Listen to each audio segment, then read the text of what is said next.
Vamos a decir no a este presupuesto.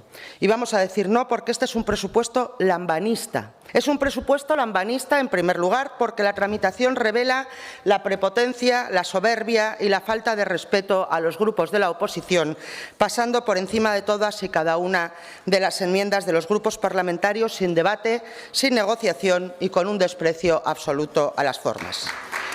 En segundo lugar, es lambanista porque este presupuesto dice una cosa sobre el papel y, una vez más, acabará haciendo la contraria. Es un presupuesto lambanista porque es perjudicial para Aragón y los aragoneses. Seguiremos siendo los que más impuestos pagamos de la historia, pero con este presupuesto también volveremos a ser los que más tiempo esperamos para que nos operen o nos visite un especialista.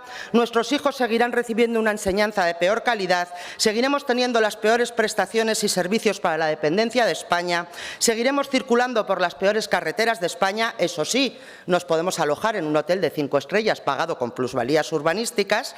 Seguiremos devolviendo fondos europeos al Gobierno de España porque tenemos un Gobierno incapaz de gestionarlo y, además, nos va a intervenir el Ministerio de Hacienda porque no pagamos las facturas. Y no solo eso, también tendremos los presupuestos más altos de la historia, pero seguiremos sin saber qué hace el Gobierno de Javier Lambán con el dinero de los aragoneses.